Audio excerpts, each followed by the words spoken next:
The morning shift at Aerotech Industries in Phoenix, Arizona always began with the same predictable routine.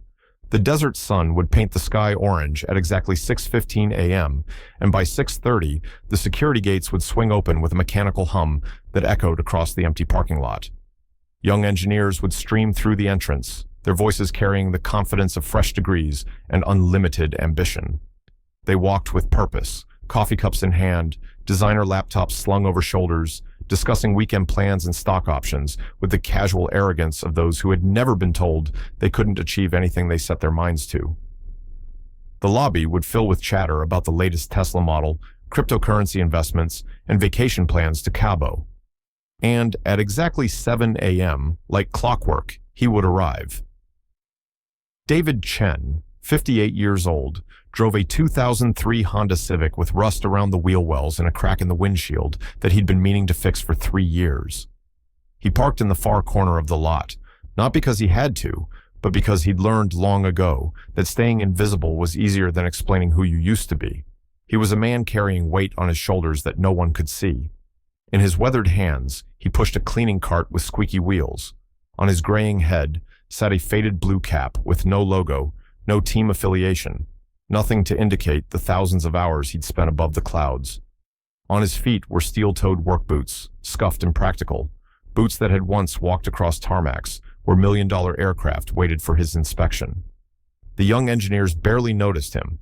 To them, he was part of the building's infrastructure, as permanent and unremarkable as the water fountains or exit signs.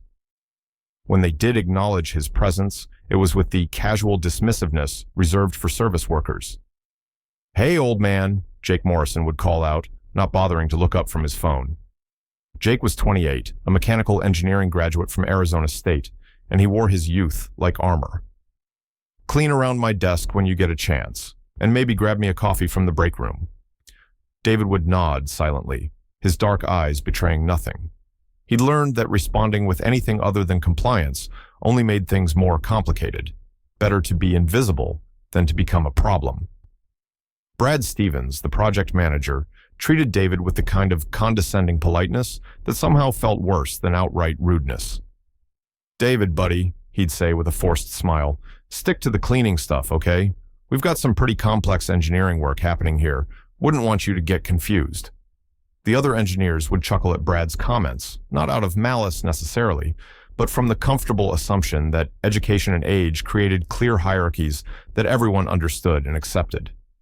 David understood the hierarchy too. He just remembered when it had been different. He would work methodically through the building, emptying trash cans, wiping down surfaces, restocking supplies. But his eyes were always drawn to the hangar, where Aerotech's latest projects waited under bright fluorescent lights. Through the reinforced glass windows of the engineering department, he could see the aircraft that represented millions of dollars in contracts and years of development. There was something about those machines that called to him. The curve of a wing, the precision of riveted joints, the complex beauty of systems designed to defy gravity. When he looked at them, muscle memory would kick in, and his hands would unconsciously move, as if checking control surfaces or inspecting hydraulic lines. But nobody asked what he was thinking. Nobody wondered why the janitor seemed so interested in aircraft specifications. They saw what they expected to see, an aging immigrant doing manual labor because that's what men like him did. That Tuesday morning in March started like any other, with one critical difference. Aerotech's most important project, a next-generation cargo plane designed for military contracts, had developed a problem that threatened to derail months of work and millions in funding. The aircraft, designated the AT-200, was scheduled for its final test flight before client delivery. Everything had been proceeding smoothly until the pre-flight systems check revealed a persistent hydraulic pressure loss. The problem was intermittent, subtle, and completely baffling to the engineering team. In conference room B, 8 of Aerotech's best engineers had been troubleshooting for 3 hours. The table was covered with technical manuals, laptop computers displaying complex schematics, and empty coffee cups that testified to their growing desperation. Jake Morrison stood at the whiteboard, marker in hand, trying to work through the hydraulic system's logic tree for the 4th time. "Okay, let's go through this again. Primary.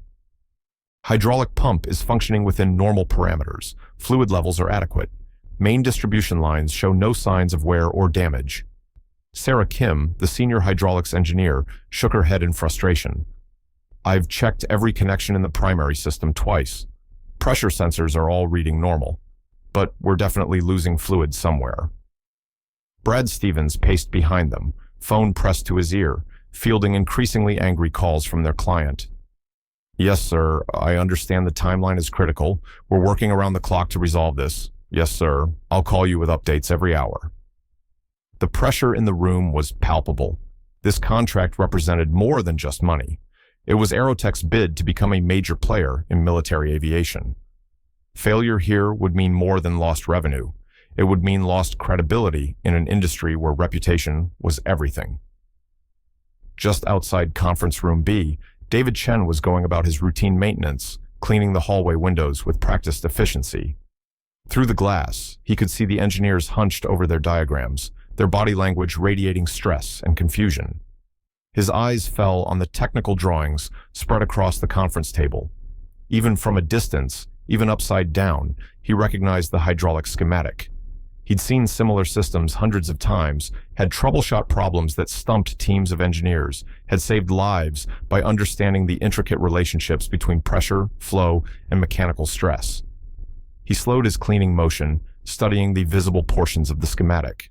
Something about the layout triggered a memory, a pattern he'd seen before in aircraft that developed mysterious hydraulic issues. Without thinking, he stepped closer to the conference room door. Jake noticed him first. Hey, old man, he called out with obvious irritation. We're trying to work in here. Can you clean somewhere else? David hesitated at the threshold. Part of him wanted to retreat, to return to his cart and continue with his invisible existence. But another part of him, a part that remembered what it felt like to be responsible for the lives of aircrew, couldn't walk away.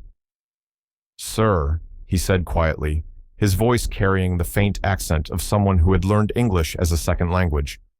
I couldn't help but notice the hydraulic schematic. The room fell silent. 8 pairs of eyes turned toward him with expressions ranging from surprise to annoyance. David, Brad said with strained patience, we appreciate your interest, but this is highly technical work. It requires years of specialized training to understand. Maybe, David replied, stepping fully into the room despite the obvious hostility. But I think I see the problem. Sarah Kim laughed, not unkindly, but with the automatic dismissiveness of someone who had spent 6 years earning her engineering degrees. David, this isn't like fixing a leaky faucet. This is aerospace-grade hydraulic engineering. David's jaw tightened slightly, but his voice remained calm. The backup system, he said, pointing to a section of the schematic. You're monitoring the primary hydraulic line, but the backup system runs parallel through the wing structure. If there's a microfracture in the backup line, it would cause intermittent pressure loss that wouldn't show up on your primary sensors. The engineers exchanged glances. Jake stepped closer to the schematic, following David's pointing finger. That's actually not impossible, he admitted reluctantly. How would you know that? Sarah asked, her skepticism warring with professional curiosity. David was quiet for a long moment. Then slowly, he reached into his back pocket and pulled out a worn leather wallet. From it, he extracted a plastic card that he placed carefully on the conference table. The room went completely silent. The ID card was military issue, creased and faded from years of handling. The photo showed a younger David Chen in Air Force dress blues, his chest decorated with ribbons and wings. The text read, Major David Chen, United States Air Force, pilot. Brad Stevens picked up the card with shaking hands. You were a pilot? 25 years, David replied quietly. F-16 Fighting Falcon, C-130 Hercules, various transport and cargo aircraft. I logged over 8,000 flight hours, including combat missions in Iraq and Afghanistan. After my retirement, I couldn't find work in aviation without relocating my family, so I took what was available. The silence stretched until Sarah finally spoke. Why didn't you ever say anything? David smiled sadly. Would you have listened? The question hung in the air like an accusation. Everyone in the room knew the answer. Jake cleared his throat. The backup hydraulic line you mentioned. How would we check it? Visual inspection of the wing root connections, David replied, falling easily back into technical language he hadn't used professionally in years. Look for stress marks around the mounting brackets. The backup system cycles differently than the primary, so fatigue fractures develop in predictable locations. Within 20 minutes, the engineering team had located exactly what David had described, a hairline crack in a backup hydraulic connection that was so small it had been invisible during routine inspections, but large enough to cause the intermittent pressure loss that had stumped them for hours. The repair took another hour. By lunchtime, the AT-200 had successfully completed its test flight, and Aerotech's most important contract was back on schedule. As the engineers celebrated their success, Brad Stevens approached David, who was quietly returning to his cleaning duties. "Major Chen," Brad said, using the military title with obvious respect, "I owe you an apology. We all do." David paused in his work. "No apology necessary. I was just doing what I could to help." "But it is necessary," Brad insisted. "We saw a janitor when we should have seen a colleague. We saw age when we should have seen experience. That was wrong, and it was stupid." The company owner, Helen Rodriguez, had heard about the morning's events by the time she arrived for her afternoon meetings. She found David in the supply closet, methodically organizing cleaning chemicals. "Major Chen," she said from the doorway, "I understand we owe you a debt of gratitude." David looked up, surprised to see the company's owner seeking him out. "Ma'am, I just helped with a technical problem." "You saved a multi-million-dollar contract and possibly our company's reputation," Helen replied. "I'd like to offer you a position as our senior technical consultant. The salary would be considerably better than your current wages." David was quiet for a moment, processing the offer. "I appreciate that, ma'am, but I should mention that I don't have a current engineering degree, just military training and experience." Helen smiled. "Major, you just solved in 5 minutes what our entire engineering team couldn't solve in 3 hours. I think your qualifications speak for themselves." That afternoon, David called his wife Linda from his cell phone in the parking lot. "How was work today?" she asked, as she had every day for the past 3 years. "Today," David replied, watching through the window as Jake Morrison walked toward him with what looked like a cup of coffee and an expression of sheepish respect. "Today, I got to be a pilot again." The transformation didn't happen overnight, but it was profound.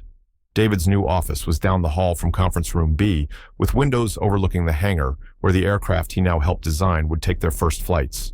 His desk held technical manuals instead of cleaning supplies, and his advice was sought rather than dismissed.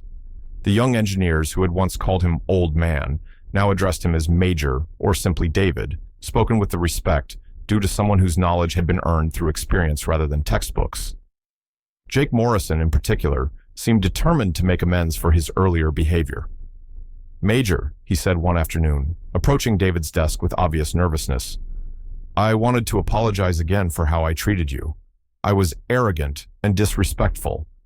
David looked up from the turbine efficiency calculations he'd been reviewing. "Jake, you weren't the first person to make assumptions about someone based on their job title, and you won't be the last. What matters is what you do with the knowledge that you were wrong." "How do you do it?" Jake asked. "How do you not hate us for the way we treated you?" David was quiet for a moment, considering his response. "Because holding on to anger would have made me smaller, not you. And because I've learned that wisdom comes from understanding people's limitations, not punishing them for having them." 6 months later, Aerotech had won 3 additional military contracts, largely based on innovations that came from David's unique combination of practical flight experience and engineering insight. The company's reputation in the industry had been transformed from promising newcomer to established player. David Chen, former janitor, current senior technical consultant, still arrived at work at 7 a.m. But now he parked near the front entrance, carried a briefcase instead of pushing a cleaning cart, and walked into a building where his knowledge was valued and his experience respected. Sometimes, late in the afternoon when the hangar was quiet, he would stand near the aircraft and remember what it felt like to believe that your dreams were impossible to achieve. Then he would remember that the most important thing about dreams isn't whether they come true the way you expect them to, but whether you remain open to the possibility that they might come true in ways you never imagined. Because sometimes the janitor is a pilot. Sometimes the person you dismiss is the person who can save you. And sometimes, the quiet man in the corner knows exactly what you need to hear, if only you're wise enough to listen. Have you ever judged someone based on their appearance or job, only to discover you were completely wrong? Share your story in the comments below, and remember to subscribe to Touching Stories for more tales of hidden heroes and second chances. Until next time, look a little closer at the people around you. You never know what stories they're carrying or what wisdom they might share if you just take the time to ask.